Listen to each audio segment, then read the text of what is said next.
High সবাইকে জানাচ্ছি ঈদ মোবারক। তো আজকে মূলত কথা হওয়ার কথা ছিল তুফান সিনেমা নিয়ে, কিন্তু ভাগ্যের নির্মম পরিহাস, আজকে তুফান সিনেমা আমি দেখতে পারিনি। এটা সম্ভবত বৃহস্পতিবারে দেখা হবে, কারণ এবার ঈদে আমি অফিসে ডিউটি করছি।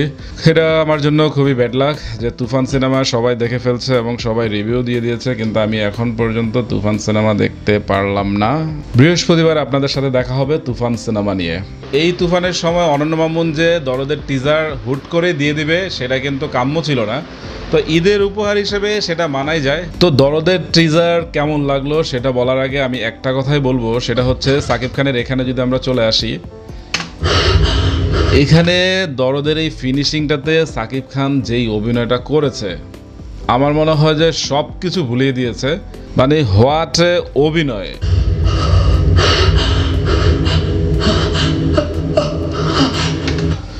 মানে কি করছে এই লোকটা।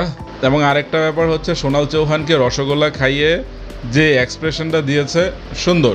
খাও খাও খাও। এবং এরপর সাকিব খান যে লুকটা দিল, মানে সাইকো কিলার লুক যাকে বলা হয়।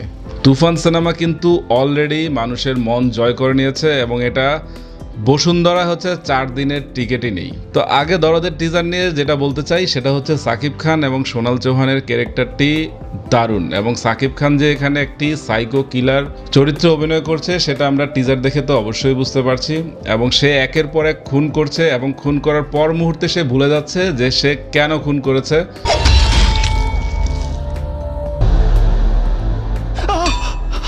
এবং যদি ওভারঅল আমি দরদের টিজার নিয়ে কথা বলতে চাই, আমি বলবো যে অনন্য মামুনের টিজারটি ঠিকঠাক এবং সাকিবের অভিনয় সব কিছু ফাটিয়ে দিয়েছে, কিন্তু টিজারটি কিন্তু আরো ভালোভাবে মেকিং করার জায়গা ছিল। যে দরদ সিনেমার এই গ্রাফিক্স টেক্সটটা আসলে পছন্দ হয়নি।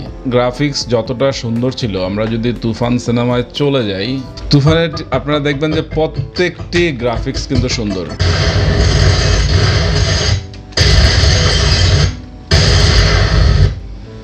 This is called graphics text, এবং এই গ্রাফিক্স দেখতে যতটা সুন্দর লাগছে, দরজের গ্রাফিক্স কিন্তু টেক্সটটা অত সুন্দর লাগছে না, কিন্তু সব কিছু মিলে বেটার। এবং সোনাল চৌহানকে তো বললামই, দারুণ লাগছে, দারুণ।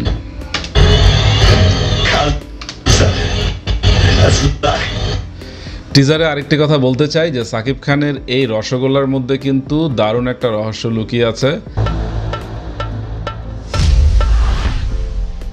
অনন্য মামুন টিজারটি এমনভাবে সাজিয়েছে যে সাকিব খানকে এই সিনেমার ভিলেন নাকি নায়ক কাহিনী কিন্তু খোলাসা হয়নি, এবং চমৎকার একটি টিজার উপহার দিয়েছে।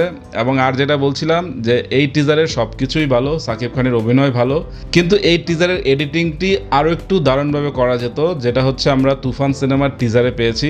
তুফান সিনেমার টিজার কিন্তু দুর্দান্ত, এবং বাংলা সিনেমার সেটা ইতিহাস হয়েই থাকবে যে এরকম টিজার হয়তোবা দুবার আসবে না আর।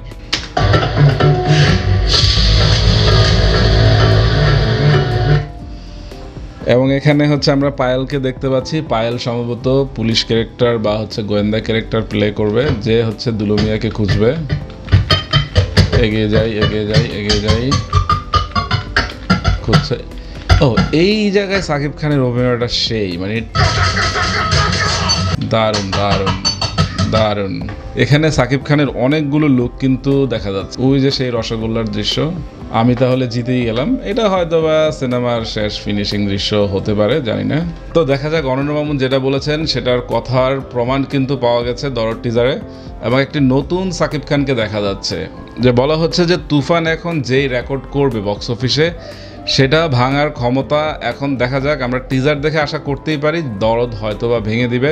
যাই হোক, দরদ সিনেমায় আমরা নতুন আরেকটি সাকিব খানকে পাচ্ছি, যে সাকিব খান সাইকো কিলার চরিত্রে একদম সবকিছু ফাটিয়ে দিবে। তো সবাই ভালো থাকবেন, টাটা।